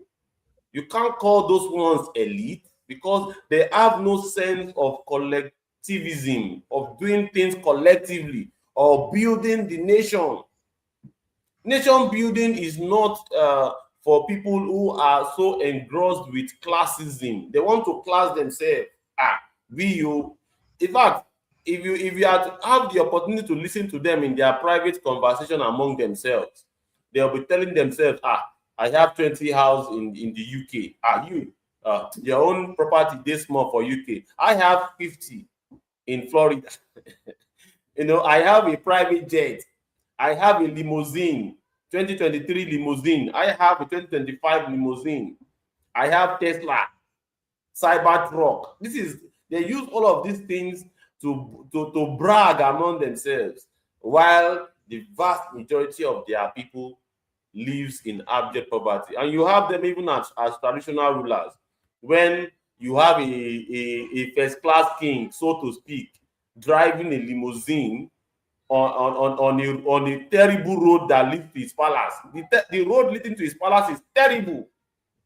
But he would rather find a way of bringing limousine into the palace, but he cannot use that same power we can get to facilitate good road and good schools in his community, in his in his town, in his village, in his society. These are the set of elites that we have in Nigeria. So it's quite disgraceful, and we anticipate your feedback, ladies and gentlemen. And this is what we have been discussing since morning.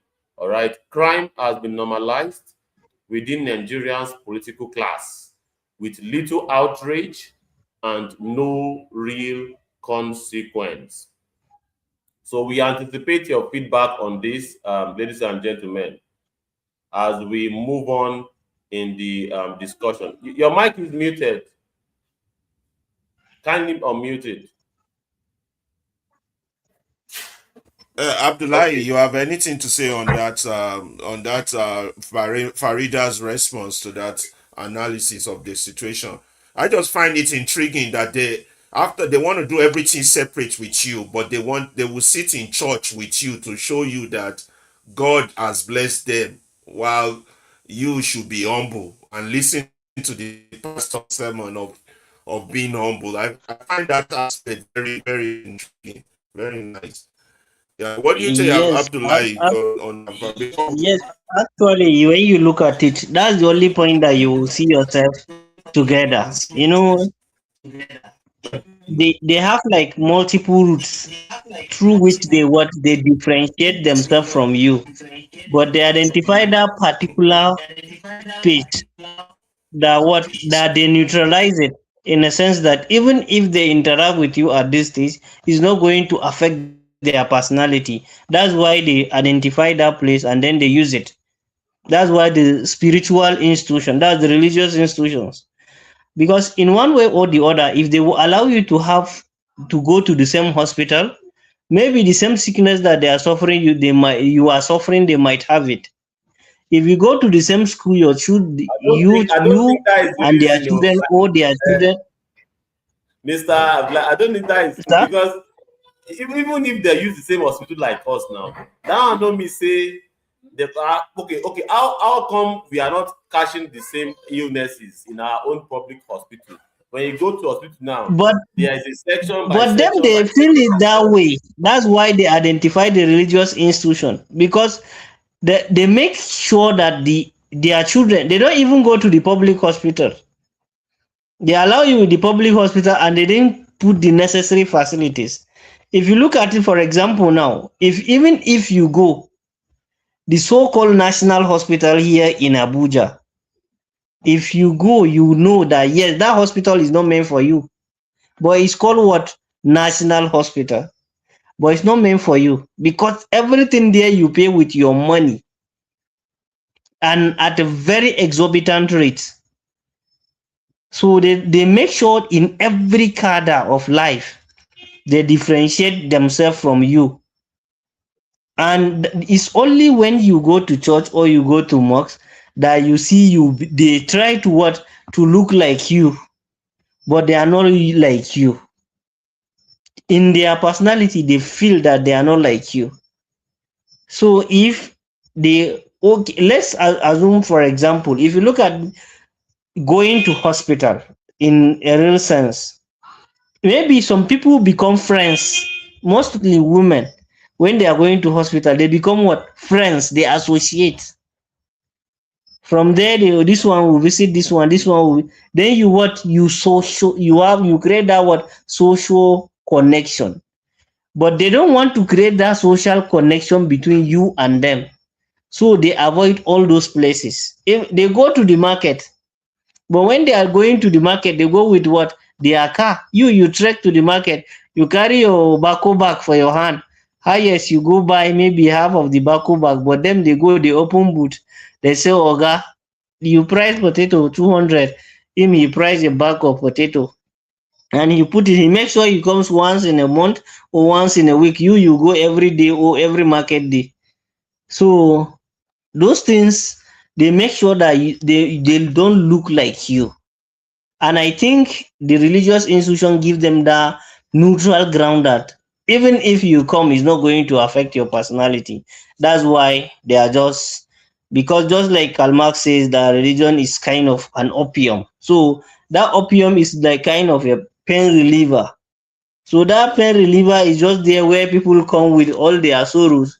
So there they don't think, they only listen to what we are telling them. So they can, it's not a where you what you have, it's not where it will give you a voice of reason, but a voice of what? Consolence, so that you will be consoled and you will feel relief from your pain, so that you go back empty. Because most of the times when you come with all your thinkings, your problems, they will have a way of what? Consoling you, and then you go out with no brain in your body. That's why sometimes all listening to these sermons, to some extent, sometimes you have to use your critical mind, so that as they are talking, you what? You question it.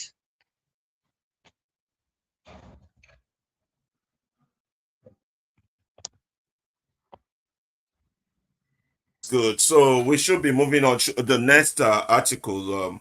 It's 4 pages. I don't know if we should read that in all or just give a general brief summary of it and then do the mind map of it. What do you guys think? Let me show you what I'm talking about here.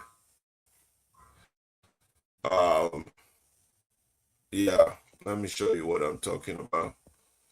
Okay, here's the article. It's 4 pages. Look, you know, by Umar, and by the title is "Being Nice is No Excuse Defending the Indefensible." You know how you go on Twitter Spaces or YouTube or all this social media, Nigerians are debating, and you have somebody who you know or don't know just defending a position that is immoral. They're just defending it. And at the end of the day, he argues that, people tell him these people are nice people. So he is questioning that fact. Are they really nice? So there's a summarized version here, and there's the 4 pages. I don't know. What do you guys think? Should we read it in full or do the summarized output? And then we'll do the Yeah, mind map. let's do the mind map. Yeah. Okay, let me give you the brief summary of it then, and then we'll do the mind map because it's long. We Okay. don't want to bore people. Okay. And if anybody Okay. asks for a microphone, please give them a microphone to comment. If Yeah, there's any I'm gonna look comment, at. please highlight their comment. Let them be able to talk. Keep repeating the questions or discussion so they would know. And okay, let me talk about this guy's article. Okay, so he's talking about the distinction between niceness and goodness in Nigeria governance. They say it's governance, but it's more in Nigerian political, socio-political discussion when people who people perceive them to be good people, but they are defending a position that is immoral. I don't know whether they know their position is immoral or not. So this document by the author Umati Umar. I hope I didn't kill that name. Being nice is not an excuse for defending the indefensible. Umati Umar. It explored the critical difference between being nice and being a good person, particularly in the context of the Nigerian governance and societal accountability. It argues that prevalently there's a tendency to excuse or deflect from a systemic failure by focusing on individuals' niceness or comparing Nigerian problem to those in other nations is detrimental progress. And I see that a lot when I listen to people talk. I see them make, it's either they are deflecting the failures of when they are defend. I'm talking about people who defend this administration or try to play between both sides. They are defending, they tend to deflect by deflecting, or they focus on other nation. That has been their modus operandi all the time. They want to talk about Israel, they want to talk about US, they want to talk about Russia. But the real problem in your country, when they talk about it, they deflect. And these are purportedly, in quotes, nice people. So the question is a nice person a good person? So let's see the key argument of the article before we go into the mind map.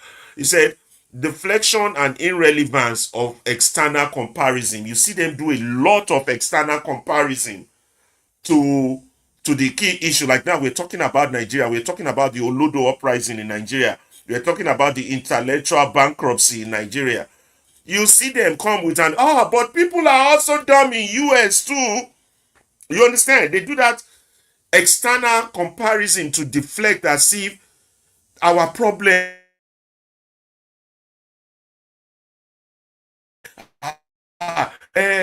people, they just kidnapped 42 children.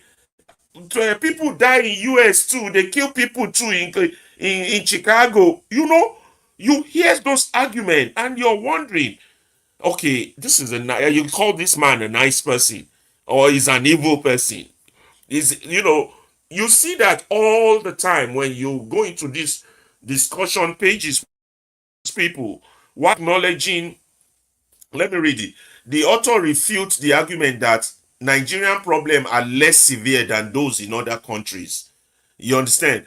This comparison is deemed irrelevant. I wish we could read the whole article. We just didn't have enough time. But let's do this summary and you guys will break it down later. This comparison is deemed irrelevant as a standard for governance should be the basic duty of care owed to the citizen. So when we are criticizing government, they didn't do this, they didn't do that. They deflect the government responsibility. They don't even let us address that the basic duty of care, the government own it to the citizen, that the government is not doing us a favor by providing water, by providing road, by providing hospitals, by providing schools. It's not a favor. You own it to us, not the lowest common denominator of global suffering. But when our intellectuals come on to argue in their defense, they want to, but there are poor people in India too. But there are poor people. I don't know if you all see these things when you're engaging them in comparison, and then their comparison are very rhetorical devices used to avoid accountability, because they don't want you to hold the government accountable. They themselves don't want to hold the government accountable. So they use this rhetorical device to avoid accountability. The next point the author makes is that presidential responsibility versus operational responsibility. While acknowledging that the day-to-day hospital supply chains are managed as the state level, the author emphasized that the president's indirect but significant role. The president influences national budget, appoints ministers, sets economic policies that directly impact the state. You notice when, particularly Agbadorians, when they argue, they will say, well, go and hold your state governors accountable. Go and hold your local government. It's not all on the president. They do this a lot, and this article dealt a lot into that. I wish we could have read it in full, though. Whereby they're not, but they don't talk about the impact, direct impact of fiscal capacity and accessibility of essential resources like medical supplies, fuel, or economic decisions have direct consequences on healthcare delivery. So these people become shield against holding those in government accountable. So how does the author define niceness? Niceness describes a skill, a social skill characterized by pleasant interaction, generosity with one's immediate circle, and an ability to read social cues. It can be mistaken for goodness. Goodness, on the other hand, is defined as a moral position. This thing is bad. It is bad. Children being kidnapped is bad. Children not in school is bad. Children being killed, parents being killed is bad. That's a moral position. That's a good person. Now, if you find yourself on the other side defending these bad things,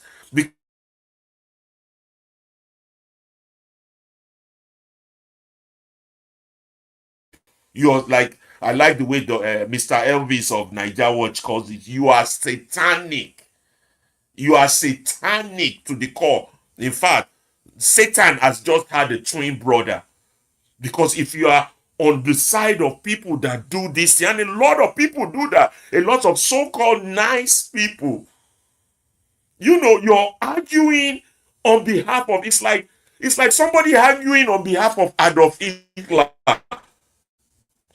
killing 10 million Jews or something like that.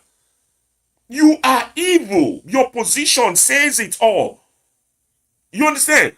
So, moral position withheld by one is willing to tolerate, defend, or excuse happenings to people outside of one's immediate orbit. So, it's saying that it is revealed, whether you're a good person is revealed by what one is willing to tolerate, what you defend, or what you excuse happening to people outside of your circle. It requires confronting systemic failure rather than making excuses for it. And this is what you see a lot of Nigerian youth. I'm talking people in their 20s, 30s, and 40s, and even 50s do on X, on YouTube. All in the name of making excuses. You're defending evil. People are dying every day in that country, and you're acting as if they are not human. They are as human as you are. But because you have escaped the hell, or you are close to the corridors of power, doesn't mean you should. So if you can excuse it, if you can tolerate it, if you can defend it, I will reveal the compass of your character, man. Now, the cost of excusing the indefendable. The author criticized individuals who, despite being pleasant, consistently find excuses for current administration's policy failures. These failures include the fuel subsidy removal without adequate palliatives, the naira devaluation, rising food costs, and the inability of hospitals to stock essential supplies like blood. These are presented as policy outcome, not act of God. Accountability as civic, not an attack.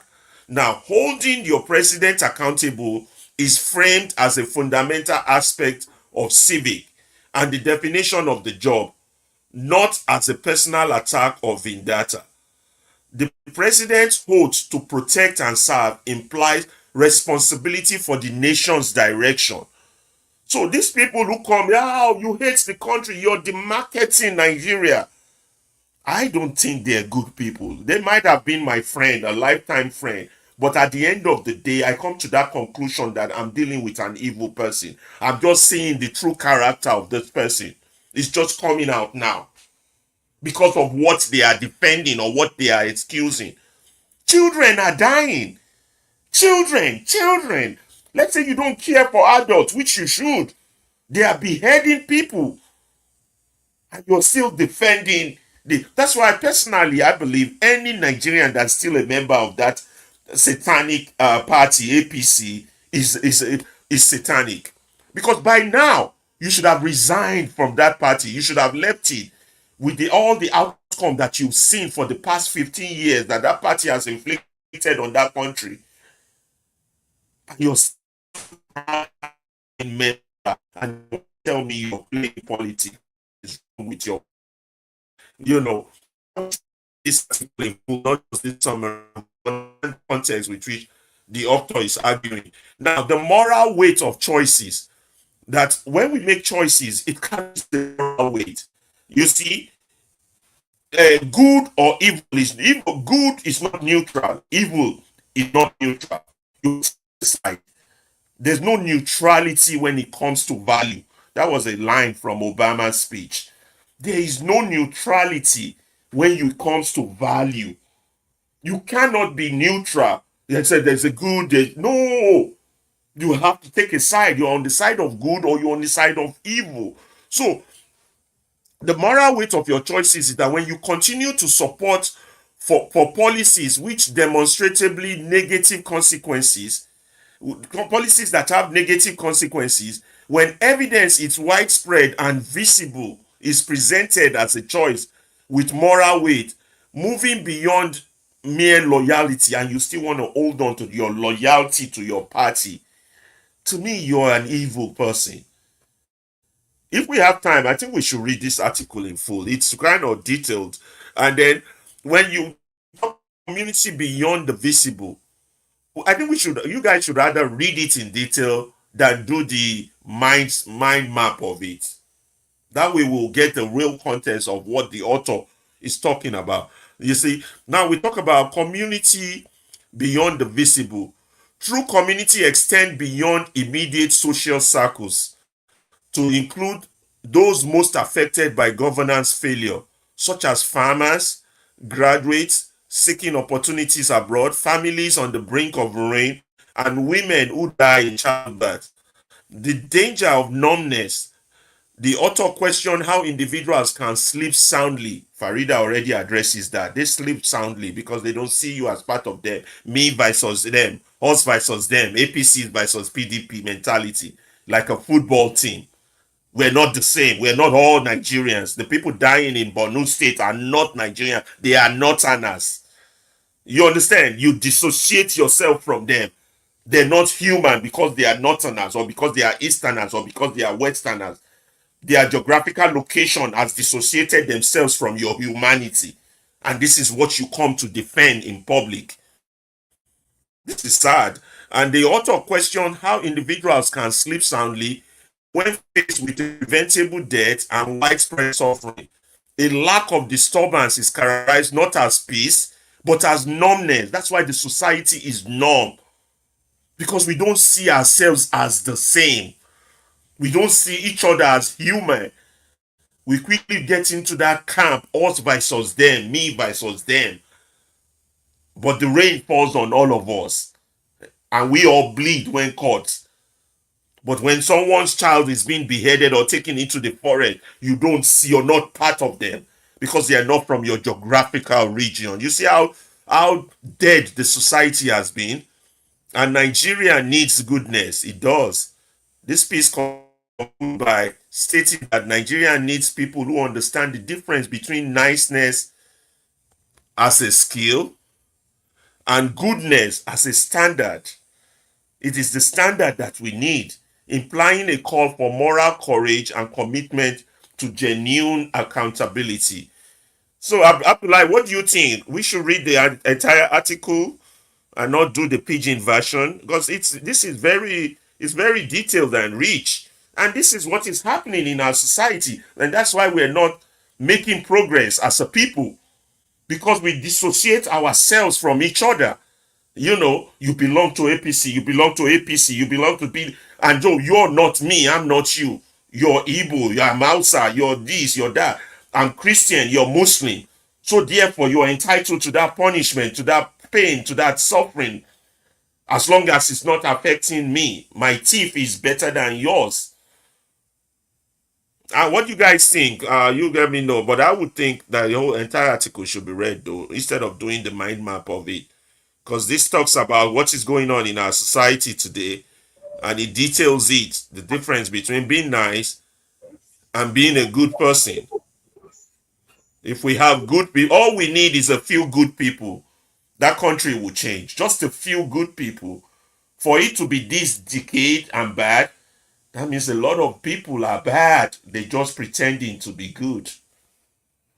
What do you guys say? I think we Yeah, can yeah. read it. We can read it, no problem. Yeah, Mr. Abdullah is fire on. You got more Okay. people on the. We got more people on the X handle. You need because you're not doing your job. You need to constantly be asking them if they want to talk, and if they need a microphone, because we shouldn't be the only But ones I talking. needed you to land before. But Okay, they okay, are listening to everything that is being said anyway. It's live and direct. They are listening okay. to everything. And we have Freno raising his hands right now. So let's pass Yeah, the let mic. people. Yeah, it's important Give people him the talk. mic. Yeah, give them the mic, reorientate them on what the topic of discussions are, what questions are, let people voice their opinion, and then we'll get back to the article. Is this our third article? But we'll come back to this, but let our people talk. That's the point. We're tired of hearing the politicians talk or the winners talk. We want to hear the people talk. Thank you. Thank you so much. Freno, are you there? Yes, yes, you are audible. Okay, yeah, let me go for it. Yeah, maybe I'll have to pictures like this. Yeah, I'll go more further than I wanted to talk about. Now, I want to talk about the question I was raised, what cause disconnect, between this class, of politicians and the everyday Nigerian, And what was the solution to this? I am not sure what exactly is the cause of that disconnect, and but I can for sure say that that is one of the symptoms of capitalism. That's when you prioritize profit making over the welfareism and of the everyday people. When you prioritize profit over the people and even the investment in the people themselves, So that's exactly what happens, And it's going to keep happening like that when when even the pastors, we rather have much money going into their private schools, they want to do private schools, they want to do private jets, they want to do, and money is coming to the church again, come to their pocket again, come to the church again, come to their pocket again, they carry to the politicians, their friends, they understand each other's language, they have always been friends, anytime the politicians need votes, they come to the church, anytime the pastors need assistance somewhere in his university that just created, probably want to pass for something, or maybe even tax. I forgot what they call this thing now. So they work together, and they work together to destroy our lives. So and the pastors know this. The pastors know that we are different from these politicians in terms of class, and they want to make sure that that difference is still there, that disconnect is still there, because that is very easy, That's how they can tell you that once you pay 100,000, God will double it. That last cash in your account, once you pay it, God will double it. God will triple it. It will affect your business. You will see it is translate to the economy. I'm sorry. I translate to your bank account, or to whatever thing you're doing, or everything you do has a will prosper. And even in the mosques, the politicians visit the mosques too. They go there, they fasting period for the optics, take pictures, and say, oh, we are evident to you. That's in election, by the way. During election, they like to show, they have to get out with the people. I remember Babajide, I'm sorry, not Babajide, whoever this one look like this. During the last election, they visited he went to the people play ball in the streets, he flew there, play ball. He went to the saloon, was helping the lady to make her hair, waiting someone don't know about making hair. Just held the hair, wherever they used to stretch the hair, took pictures, went to another barber salon, was mopping the floor. This is the desperation, and since when he entered office, I was not thinking, okay, let's say when this man puts it, I should be simple, and not even save his image. I said, okay, at least one time in in my office after all this period of revelation. Let me visit one of these places I visited to gather votes, and amaze votes. But this one is nowhere to be found. Where we see him after election is party. We went to so party for our own politician child, went to so party of another pastor's child, went to so party of celebrity, whatever. It was in attendance of Tiwa Savage, whatever thing she was doing, music, whatever she was doing. That is where we see them when after the election, we don't see them again together with us. And they cannot even relate with us. We are just like robots, we are machines, just when it just generate money for me, generate votes for me, generate profit for me, that is what happens in a capitalistic system. So what is the solution? Is when we have the constitutions that recognizes the collective welfareism of the people. When everything is structured in such a way that it benefits the collective, there is no special one person cannot just go and open a refinery, I mean, we realize this price of fuel. I don't know how the price of fuel in the Strait of Hormuz is affecting the oil producing countries. For someone that has a refinery, and they increase their fuel, they increase his own too. Because my money, my fuel, nobody buys it for me. But that's mostly a lie. Because Nigerian government have invested in that refinery. But we all know that the area government almost care less, about the refinery as a government. They only care because some of the politicians, they have shares there. So, the more the more the price of fuel, the more enters the bank account. The more profit they get. They are taking advantage of the people. So in such manner, they cannot see the people at the same level as them. You are my machine, you are my robot, you have just generate profit for me. When I increase fuel price, the only job is to go and buy. The only job is to go and buy my product and that road. And when they see you looking at people, I know they're saying they come, don't be afraid, Forget my fuel price can be high. I can go on to charity, I have NGOs, I sponsor some NGO, I don't donate any money to NGO. We are friends. I'm also getting this, your friend, Otendela is your friend, we sponsor NGOs, we do this, we do that. People are sick somewhere, let me just sponsor one or two people there, and they will shout my name, Even the celebrities. GMO. let us pay the celebrities. Let them sell the GMO for us. They say, what the his name? They Okada. Okada. I was saying Okada. They put us into Okada. He wants give it to us. That means it's in we are connected, we are together. From beginning to the enter Okada. From ordinary Nigeria, even politicians don't follow us enter Okada. We love this. It's our guy. It's our guy. But thank God.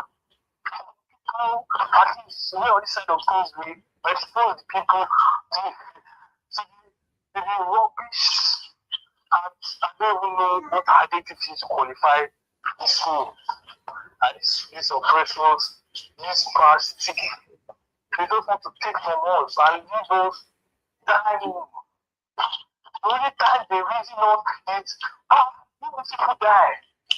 How are we going to generate money again? They are our workers, they are our laborers, they are our slaves. Let them know that, let us give them crumbs to keep them to make them survive, to generate more wealth for us, to generate more good for us. That is what exactly these people have turned our lives to. So we need something that is going to benefit the collective of people. A constitution that recognize the fact that our education should be prioritized. Our public education must be as good and better, in process of better than any private institution. It must be better than the institution of the articles of Nigeria. Must be better than the institutions of the articles of Nigeria. Must be better than institutions of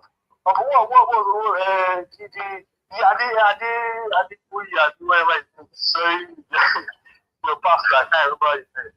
You know, Adepuye of Nigeria. You know, so our public institutions was not even just our public institutions, secondary schools, government secondary schools, government primary schools, quality, standard. Even big men, so-called big men that I know these politicians, they will never even come the same level. So, but I think it's not big men, the petit bourgeoisie of this world, of Nigeria. Because okay, let us even take the standard education. Let me take my child to this school, and then you will see that at the end of the day, we become same, almost same. You know, we are living our life together. The economy is benefiting. Everybody, rich and the poor. So these people don't want that. You know, so that's it. We want socialism. Socialism. That's the only reaction we can get to the capitalist system to collapse. Thank you. Thank you so much. I think Freno is essentially saying that, well, based on his last statement, that we have to collapse this current rigged system, and we have to participate in fixing the mess as a collective. That is his recommendation, and yes, uh, so yes, Freno has submitted very excellently today, and this is the kind of feedback that we want from the Nigerian people, and we just hope that they keep tuning into Movement Radio so that we can rub minds and have heart-to-heart discussion. We'll talk heart-to-heart. We will reflect and we talk about our problem and map out a solution to it. And we have started the journey already. It's just a matter of us moving steadily, one step at a time. And we have a quote on the screen right now. Mr. Abdullahi, can you just read while we wait for our host to reconnect with us? Yeah, I'm here. I just want you all to continue. Forget about the quote. If you're deciding to read the other article, I could put it back on. If any other person wants to speak, and the article, yeah. Can you bring the article so that we can just make do with it, and okay. Okay, let's move. We just read it, yeah.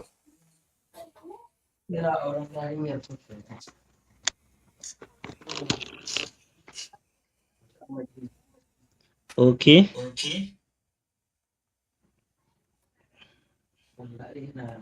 Being nice is not excuse for defending the indefensible. After service today, a conversation stopped me in my track. A young woman. The author is Abdullahi. Okay, I wanted to say it at the end, but no problem. Okay, go ahead. Okay, sorry. Being nice is not no excuse for defending the indefensible. I think can you put it a little bit down so that I will see the author's When name? you can see it, okay. Yes. You see it now? Yes, by Mamachi Omo. Mati Umo. Uh, Mati, Mati or Umo. Sorry Okay. for the name because it's not something. After service today, a conversation stopped me in my track. A young woman died during childbirth, not from a rare complication, not from something medicine could not have addressed. She died because blood and oxygen were not available when they needed them. She left behind 3 kids and grief. Someone in the conversation called it unfortunate. They then move on. These things happens everywhere. They said in the other nations worse things are going on. It is because they don't report it. The children are in the bush. We are not the only ones suffering. Then, when the conversation turned to accountability, the same person said, every time, everything, Tinubu, what are we as people? Leave the man alone. He is the number one citizen. People are not just conclude against anyone who supports him. At some point, the rant ended, and the silence that followed. Someone in the room gestured toward this same person and said, "You know what, though? They are they are a good person. They are a good person regardless. They are just strong APC members. I call them the mandators." I did not argue. I asked one question. Are they good or are they just nice? This is not a semantic exercise. It is the most important distinction I think Nigeria needs to make it right now. Let me address the deflection first because it's deserve a direct response. Yes, other nations have problems. That is true and completely irrelevant. The standard for Nigerian governance is not the flaw set by the world worst examples. It is the basic duty of Nigeria of care that every citizen is owed by the state they pay their taxes to, vote for, and live under. Comparison of suffering elsewhere has never once built a road, stocked a blood bank, or stabilized a currency. It is a rhetorical device signed to make the accountability feel unreasonable. It is not an argument, it is a distraction. Now, one on the question of whether blood in a hospital is the president's responsibility. It is a fair question and it deserves a fair answer. Hospital supply chains are managed at the state level. Health minister, commissioner, and local administrator carry direct health. Sorry, carrying direct operational responsibility. This is true. A balanced reading of Nigerian governance must acknowledge that the presidency is not a vending medicine from which every resource is dispensed. And yet, the president set the national budget and determine what percentage of it goes to health. The president appoints the minister who sets policies. The president economic decision determine whether states have the physical capacity to function. When the naira collapse, medical supplies prices in foreign currency becomes inaccessible to public hospitals. When fuel costs triple, supply chains supply chains break down. When the cost of living makes it impossible for healthcare workers to remain in Nigeria, hospitals lose the people who are supposed to save lives. These are not coincidence. These are consequences, and consequences have authors. To hold the president accountable for the state of the nation is not a vendetta. It is a civic that person who sought the highest office, who campaigned for the mandate of Nigerian people, who swore on oath to protect and serve this nation, is responsible for the direction of this nation. That is not an attack. That is the definition of the job. So when I say that the president has been irresponsible in his duty to Nigeria at this time, I am not being disrespectful, I'm being precise. Now back to the room and the person in it. Niceness is a social skill. Most people have it. You see it at event, in comment section, in the essay warmth of someone who knows how to read a room. The pleasant greetings, the generous gesture at the right moment, and the person energy reserved for those in the same cycle, same church, same tribe, same class. It feels like goodness. It present like goodness, but the two are not the same. Goodness is a moral position. It revealed not by how you treat the people in your orbit, but by what you are willing to tolerate, defend, excuse happening to people you will never meet. The people I am thinking about are not monsters. They show, sorry, a little bit down. They show up for, down a little, please. Down a little more. Sorry. Thank you. They show up for their families. They are generous within their cycle. They are by most social measures pleasant human beings. So up. But they have also spent 2 years reaching for every available excuses to avoid a simple reckoning with what this administration has cost ordinary Nigerians. The fuel subsidy removal without credible palliatives, the naira is sustained free fall, food costs that have not put basic nutrition beyond the reach of millions, hospitals that cannot stock blood, protest met with force instead of dialogue. These are not acts of God. They are policy outcomes, and policies have defenders. I am not writing from emotions. I follow logic to where it leads. And what the logic keeps revealing is this. There is a point at which defending the indefensible stops being loyal and becomes something else entirely. When the evidence in this consistent, this widespread, and this visible continuous support is not faith, it is a choice, and choice have moral weight.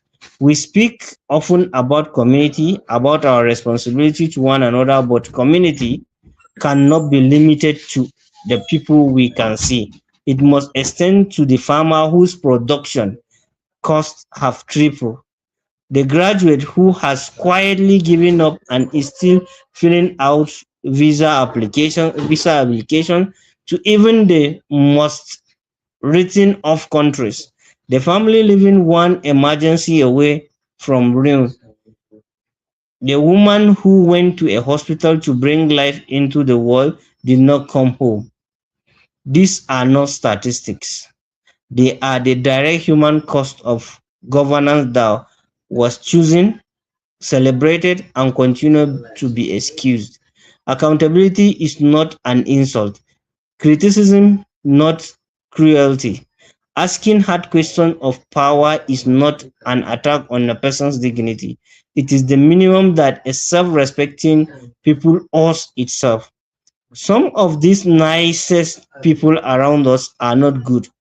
They are comfortable, and this season comfort has a body count. When did we decide that excusing preventable death was the price of social harmony?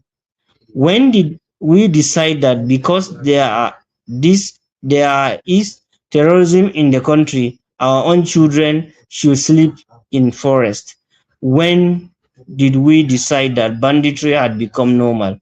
When did we decide that a mother could walk into a public hospital and not walk out? And that was simply how things are.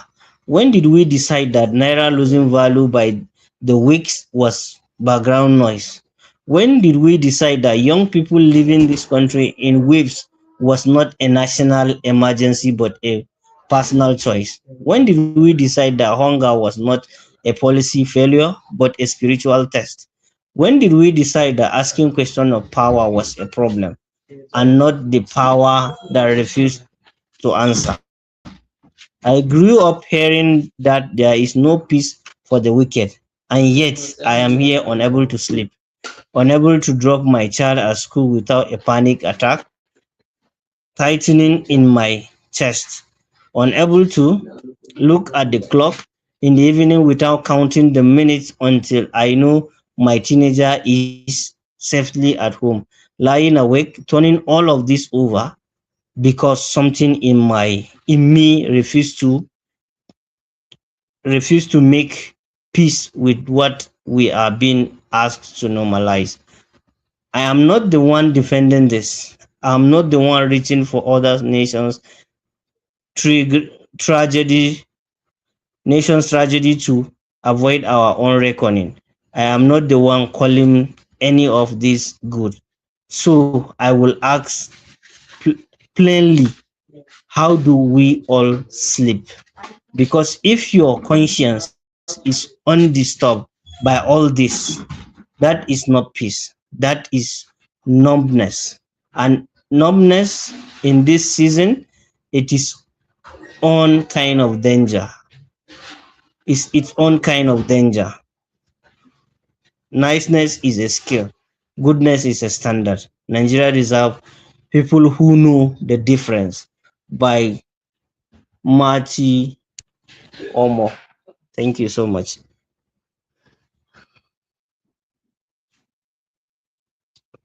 That's a very good and powerful article. It speaks to our present contextual situation, particularly those of you who go online to have discussions with fellow Nigerians.